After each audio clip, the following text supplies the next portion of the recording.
Hello friends, welcome to my Sakshi coaching channel. Now in this video, I am going to read the chapter 18 Body Fluids and Circulation. So let's start. You have learned that all living cells have to be provided with nutrients, O2 and other essential substances. Also the waste or harmful substances produced have to be removed continuously for healthy functioning of tissues. It is therefore essential to have efficient mechanisms for the movement of these substances to the cells and from the cells. Different groups of the animals have evolved different methods for this transport. Simple organisms like sponges and cylinderates circulate water from their surroundings through their body cavities to facilitate the cell to exchange these substances. More complex organisms use special fluids within their bodies to transport such materials. Blood is the most commonly used body fluid by most of the higher organisms including humans for this purpose.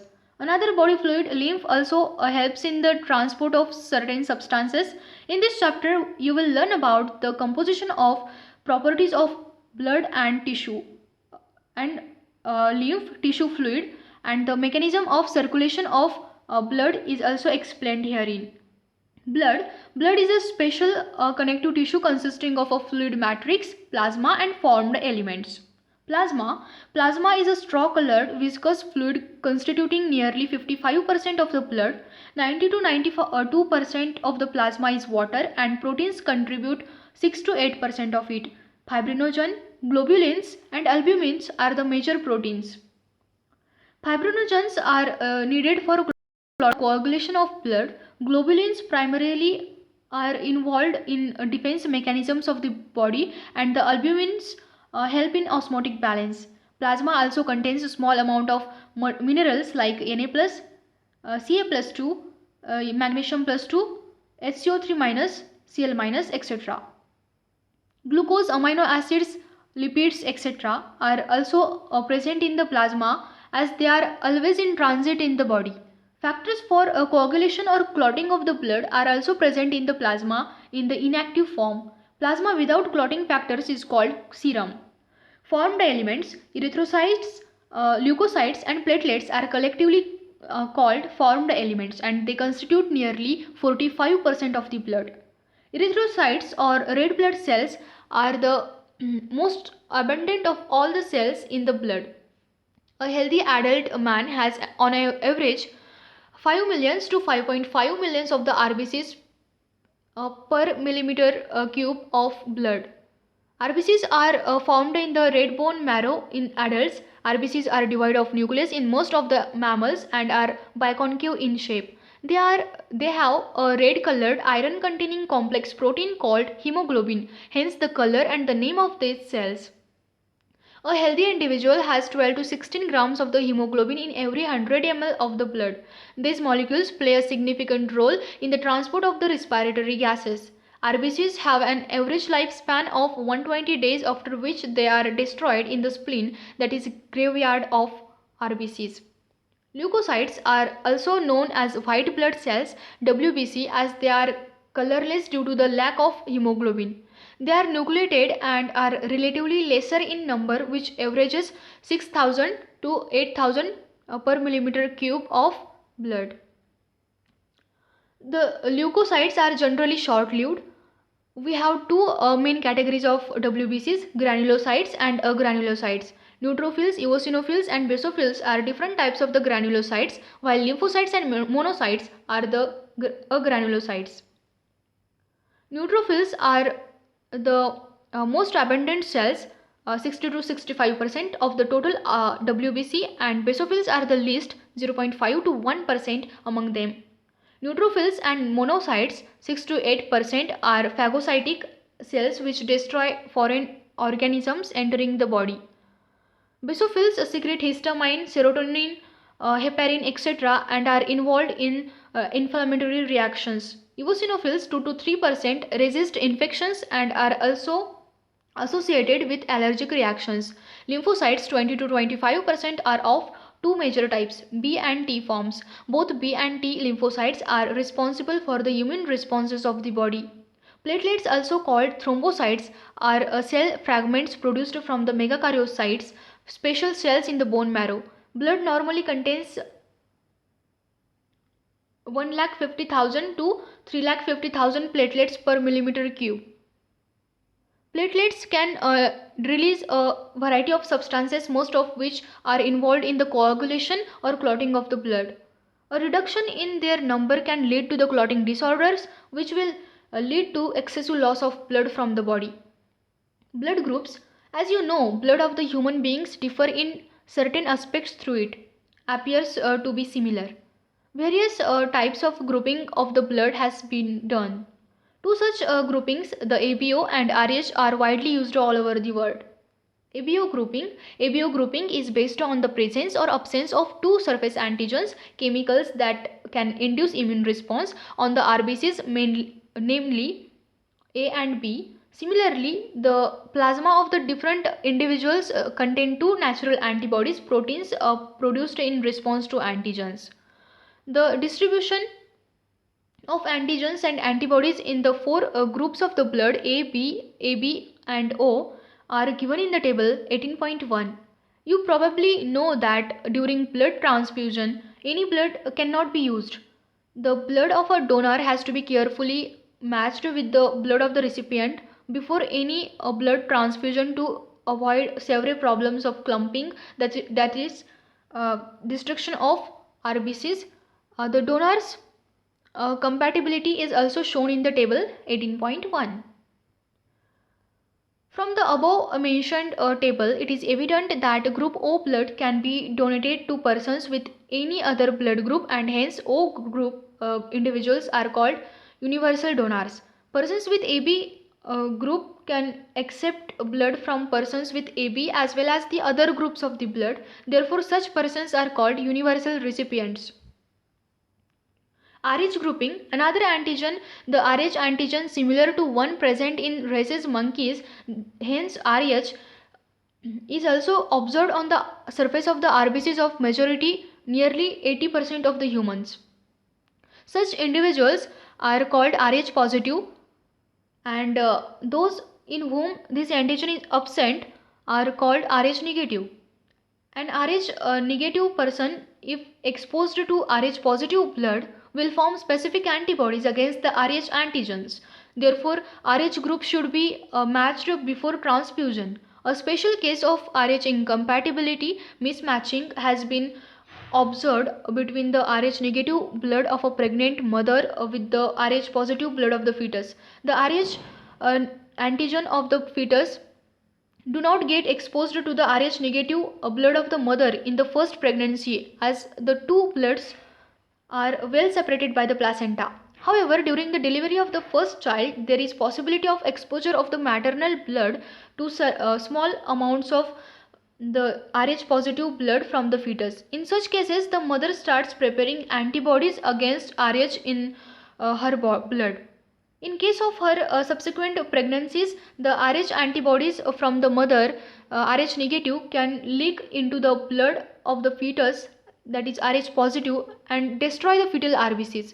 This could be fatal to the fetus or could cause severe anemia and jaundice to the baby. This condition is called erythroblastoma fetalis. This can be avoided by administering anti-Rh antibodies to the mother immediately after the delivery of the first child. Coagulation of the blood.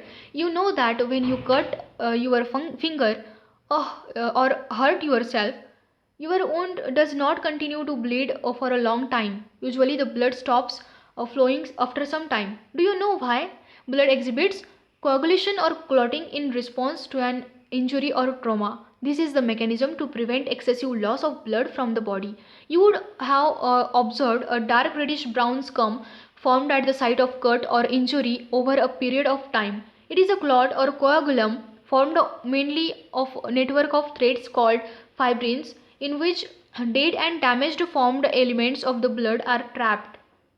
Fibrins are formed by the conversion of inactive fibrinogens in the plasma by the enzyme thrombin. Thrombins in turn are formed from the another inactive substance present in the plasma called prothrombin. An enzyme complex thrombokinase is required for the above reaction. This complex is formed by a series of linked enzymatic reactions cascade process involving a number of factors present in the plasma in an inactive state. An injury or trauma stimulates the platelets in the blood to release certain factors which activate the mechanism of coagulation. Certain factors released by the tissues at the site of injury also can initiate coagulation. Calcium ions play a very important role in clotting. Lymph tissue fluid. As blood passes through the capillaries in tissues, some water along with the many small water soluble substances move out into the spaces between the cells of the tissues, leaving the larger proteins and most of the formed elements in the blood vessels. This fluid released out is called interstitial fluid or tissue fluid. It has the same mineral distribution as that in the plasma. Exchange of nutrients, gases, etc. between the blood and the cells always occur through this fluid. An elaborate network of vessels called the lymphatic system collects this fluid and drains it back to the major veins. The fluid present in the lymphatic system is called the lymph. Lymph is a colorless fluid containing specialized lymphocytes which are responsible for the immune responses of the body. Lymph is also an important carrier for nutrients, hormones, etc. Fats are absorbed through the lymph in the lacteals present in the intestinal villi. Circulatory pathways. The circulatory patterns are of two types, open or closed. Open circulatory system is present in arthropods and molluscs in which blood pumped by the heart passes through a large vessels into open spaces or body cavities called sinuses. Annelids and chordates have a closed circulatory system in which the blood pumped by the heart is always circulated through a closed network of blood vessels. This pattern is considered to be more advantageous as the flow of the fluid can be more precisely regulated. All vertebrates possesses a muscular chambered heart. Fishes have a two-chambered heart with an atrium and a ventricle. Amphibians and the reptiles except crocodiles have a three-chambered heart with the two atria and a single ventricle, whereas crocodiles, birds and mammals possesses a four-chambered heart with two atria and two ventricles. In fishes, the heart pumps out deoxygenated blood which is oxygenated by the gills and supplied to the body parts of the from where deoxygenated blood is returned to the heart, that is single circulation. In amphibians and reptiles, the left atrium receives oxygenated blood from the gills, lungs or skin, and the right atrium gets deoxygenated blood from the other body parts. However, they get mixed up in the single ventricle which pumps out mixed blood in incomplete double circulation. In in birds and mammals, oxygenated and deoxygenated blood received by the left and right atria respectively passes on to the ventricles of the same sides. The ventricles pump it out without any mixing up, that is, two separate circulatory pathways are present in these organisms. Hence, these animals have double circulation. Let us study the human circulatory system. Human circulatory system.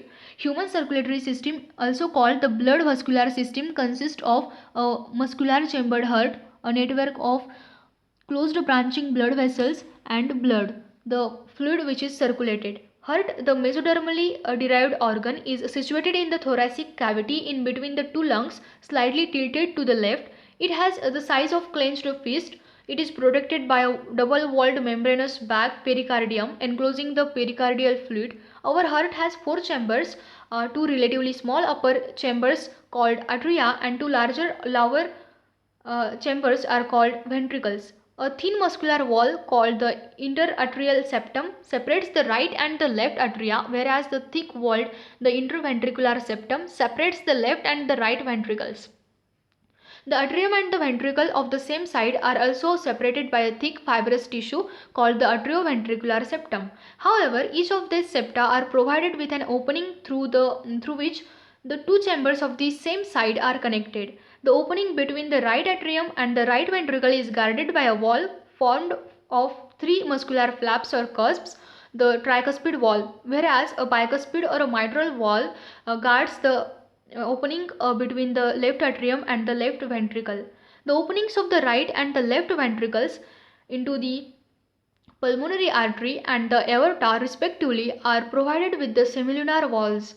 The valves in the heart allows the flow of the blood only in one direction, that is from atria to the ventricles and from ventricles to the pulmonary artery or aorta.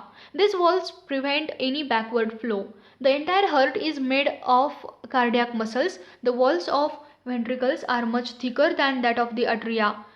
A specialized cardiac musculature called nodal tissue is also distributed in the heart.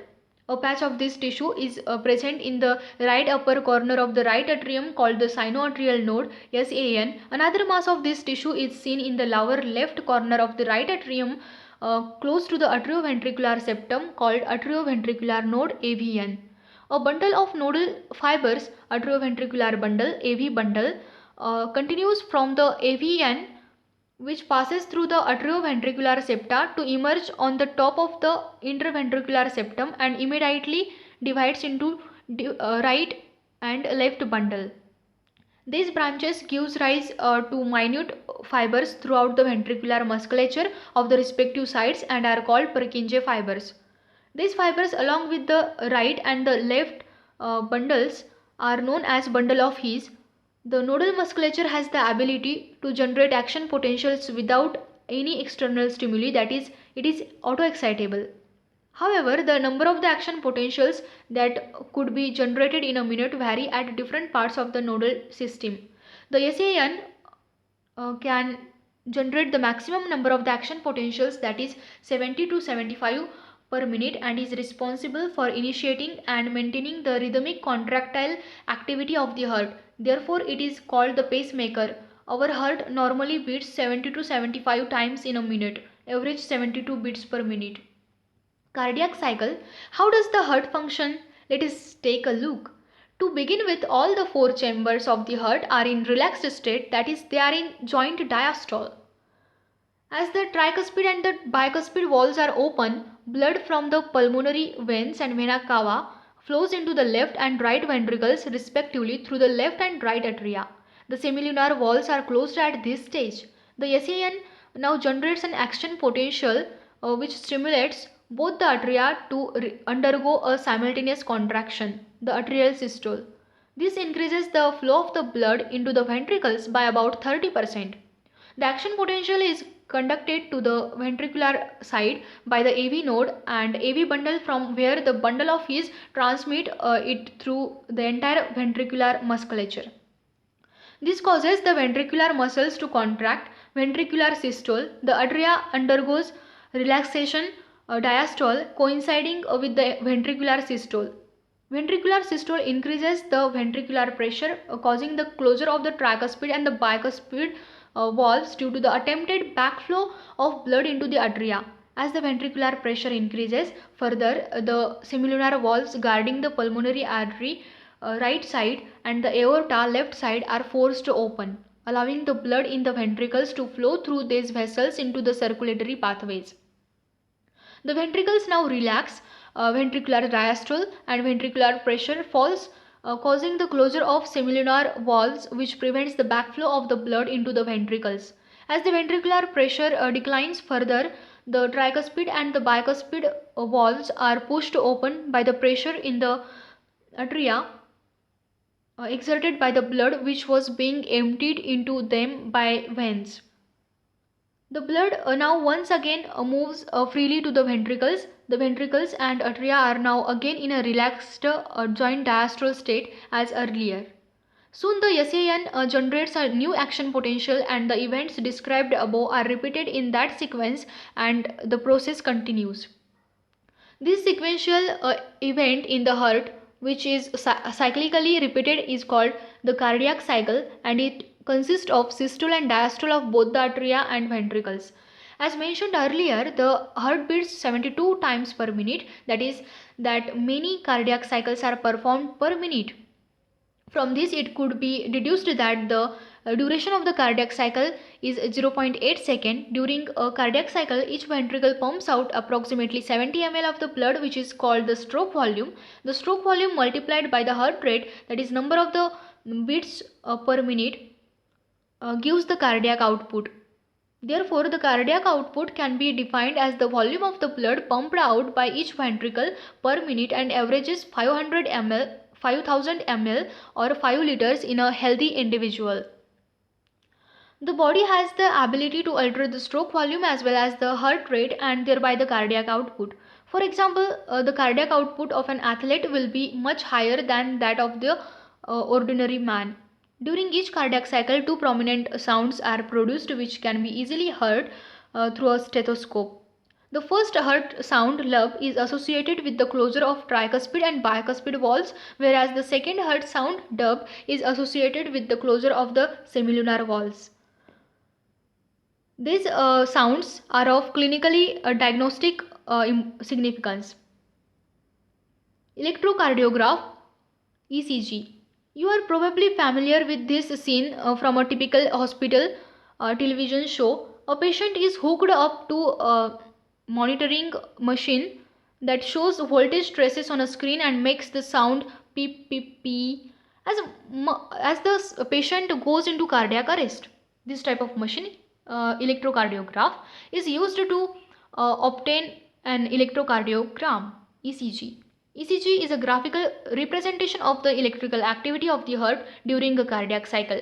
To obtain the standard ECG, as shown in the figure 18.3, a patient is connected to machine with three electrical leads, one to each wrist and to the left ankle, that continuously monitor the heart activity. For detailed evaluation of the heart's function, multiple leads are attached to the chest region. Here we will talk only about a standard ECG. Each peak in the ECG is identified with the letter from P to T that corresponds to a specific electrical activity of the heart. The P wave represents the electrical excitation or depolarization of atria, which leads to the contraction of both the atria. The QRS complex represents the depolarization of the ventricles, which initiates the ventricular contraction. The contraction starts shortly after Q and marks the beginning of the systole. The T wave represents the return of the ventricles from excited to the normal state, repolarization. The end of the T wave marks the end of the systole. Obviously, by counting the number of the QRS complexes that occur in given period time, one can determine the heartbeat rate of an individual. Since the ECGs obtained from different individuals have roughly the same shape for a given lead configuration, any deviation from this shape indicates a possible abnormality or disease. Hence, it is of great clinical significance. Double circulation. As mentioned earlier, the blood pumped by the right ventricle enters the pulmonary artery, whereas the left ventricle pumps blood into the aorta. The deoxygenated blood pumped into the pulmonary artery is passed on to the lungs, from where the oxygenated blood is carried by the pulmonary veins into the left atrium. This pathway constitutes the pulmonary circulation. The oxygenated blood entering the aorta is carried out by a network of arteries, arterioles and capillaries to the tissues, from where the deoxygenated blood is collected by a system of venules, veins and vena cava and emptied into the right atrium. This is the systemic circulation. The systemic circulation provides nutrients, O2 and other essential substances to the tissues and takes CO2 and other harmful substances away for elimination. A unique vascular connection exists between the digestive tract and the liver called the hepatic portal system. The hepatic portal vein carries blood from intestine to the liver before it is delivered to the systemic circulation. A special coronary system of the blood vessels is present in our body exclusively for the circulation of blood to and form the cardiac musculature. Regulation of cardiac activity. Normal activities of the heart are regulated intrinsically, that is auto-regulated by specialized muscles, nodal tissue. Hence the heart is called myogenic. A special neural center in the medulla oblongata can moderate the cardiac function through autonomic nervous system ANS. Neural signals through the sympathetic nerves part of ANS can increase the rate of heartbeat, the strength of ventricular contraction and thereby the cardiac output. On the other hand, parasympathetic neural signals, another component of the ANS, decrease the rate of the heartbeat, the speed of conduction of action potential, and thereby the cardiac output. Adrenal medullary hormones can also increase the cardiac output. Disorders of circulatory system. High blood pressure, hypertension.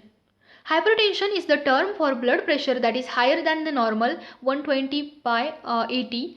In this measurement, 120 mmHg millimeters per of mercury pressure is the systolic or pumping pressure, and 80 mmHg is the diastolic or resting pressure. If repeated checks of the blood pressure of an individual is 140 upon 90, that is 140 over 90 or higher, it shows hypertension.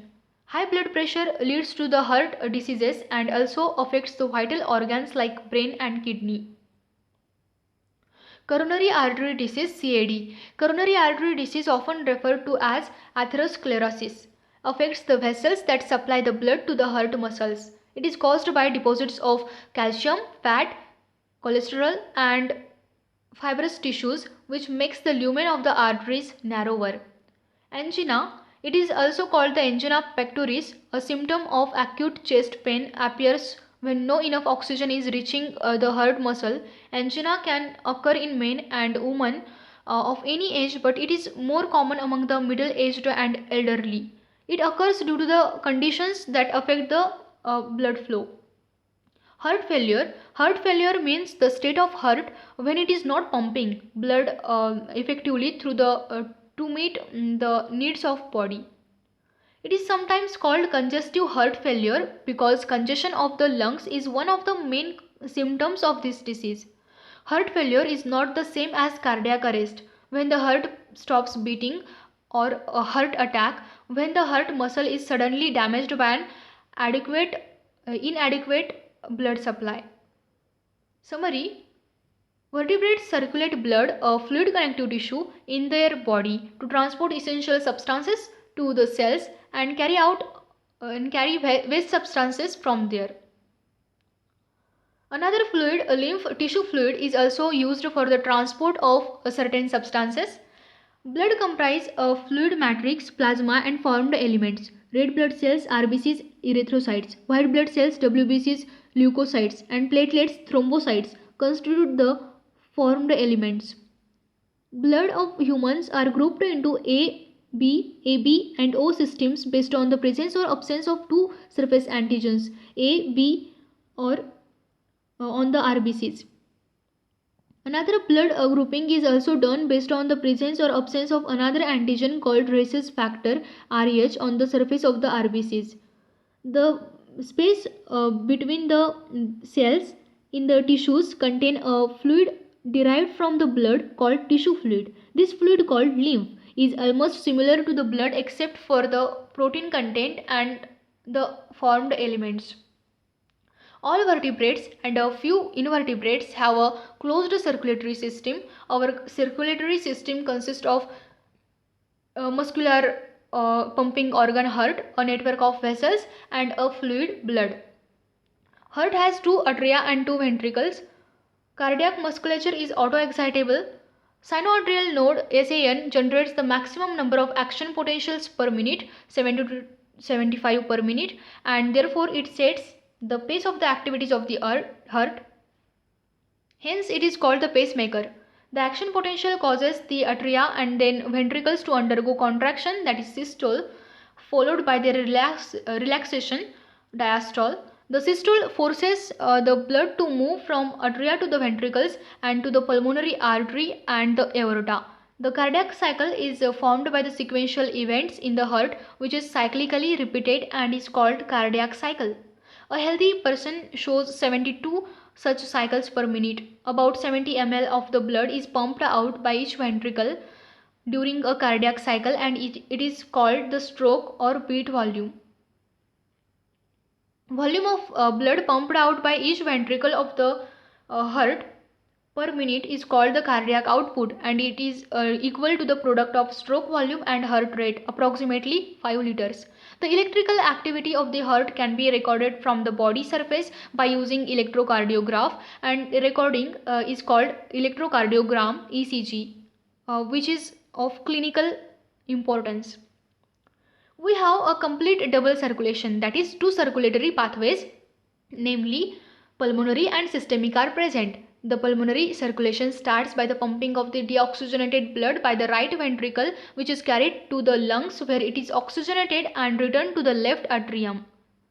The systemic circulation starts with the pumping of the oxygenated blood by the left ventricle to the aorta, which is carried to all the body tissues, and deoxygenated blood from there is collected by the veins and returned to the right atrium. Though the heart is autoexcitable, its functions can be moderated by the neural and hormonal mechanisms. Chapter completed. If you like this video, please like, share and subscribe to my channel to get more videos. Thank you.